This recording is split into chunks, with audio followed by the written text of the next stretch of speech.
Баршаңызға сәлем. Келе жатқан жаңа жылдарыңыз құтты болсын. Жаңа жылда жаңа жылдық дастарханның сәнін, көркін келтіретін өте дәмді Аяз атаның тақиясы атты салат жасайтын боламын. Видеоны соңына дейін қарап, менімен бірге болыңыздар. Каналымдағы видео рецептлерді жіберіп алмас үшін каналыма тіркеліп, лайк басып, колокольчик все батырмасын басуды ұмытпаңыз.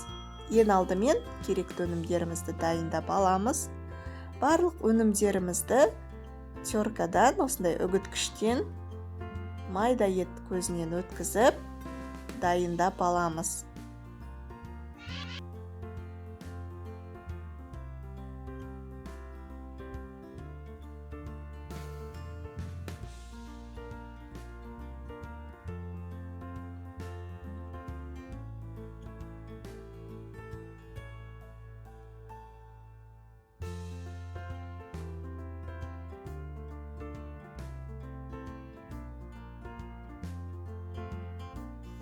Жұмыртқамыздың ағын мен сарысын ажыратып аламыз. Және де бұны да үгіткіштен өткізетін боламыз. Бір жұмыртқаның сарысын бубенчик жасағанға алып қаламыз.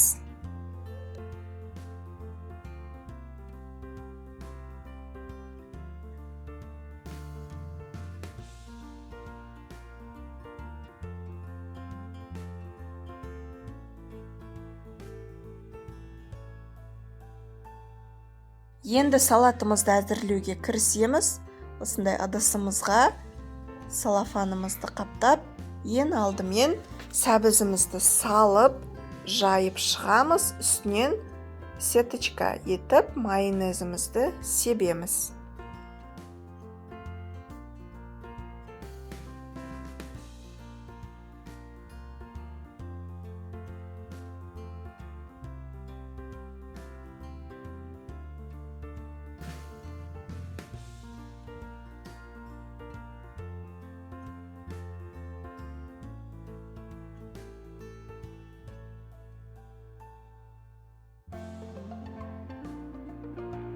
Екінші кезекте жұмыртқаның сарысын жағып шығамыз.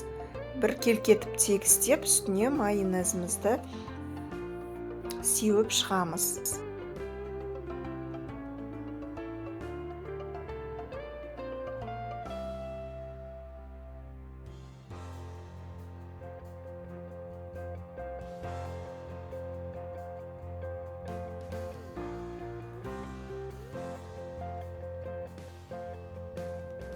Үшінші кезекте осындай шпротымызды саламыз жартысын, бір келкетіп тегістейміз.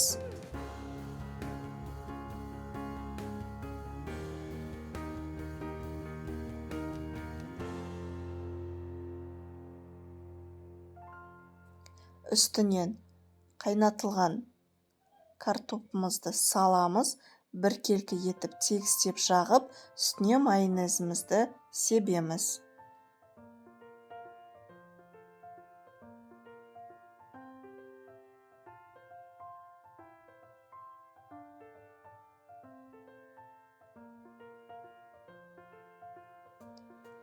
Енді тағы қалған жарты шпротымызды салып, бір келкетіп тегістеп, үстінен картопымызды салып, тегістеп, майонезімізді сеуіп, бір келкі етіп жағып аламыз.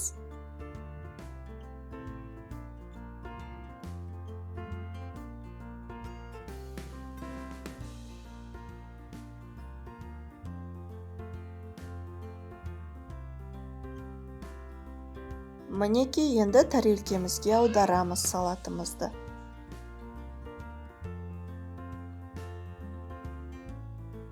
Бізде осындай масса шықты. Ендігі кезекте үстіне қайнатылған қызылшамызды осылай салып шығамыз, бір келкетіп.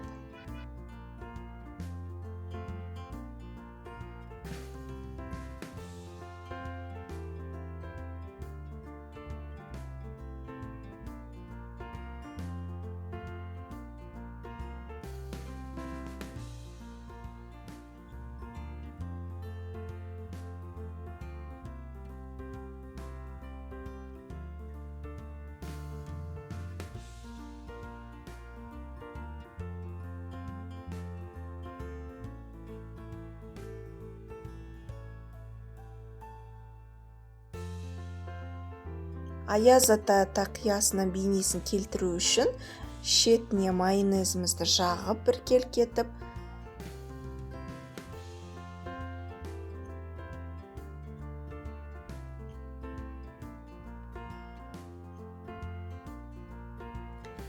үгіткіштен өткізілген жұмыртқаның ағын жағып шығамыз.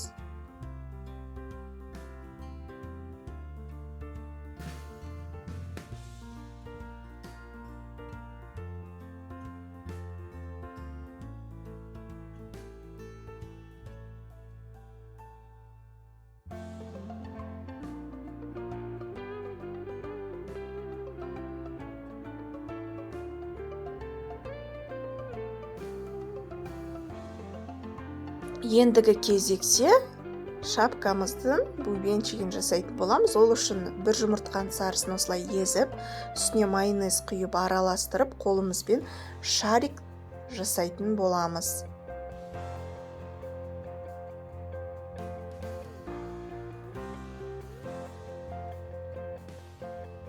Шаригімізді жұмыртқаның ағына аунатып аламыз.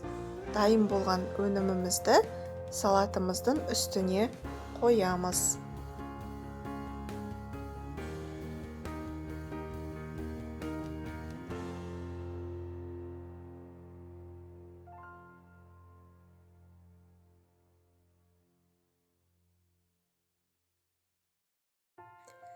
Мінеки қыздар, жаңа жылдық Аяз атаның тақиясы атты салатым дайын болды.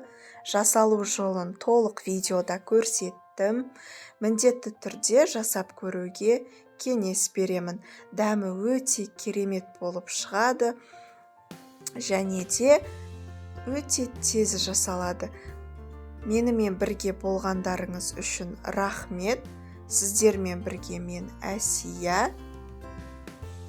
Осы кесілген түрінде де мінекей сіздерге қазір көрсететін боламын. Міндетті түрде жасап көрулеріңізге кеңес беремін. Астарыңыз дәмді болсын.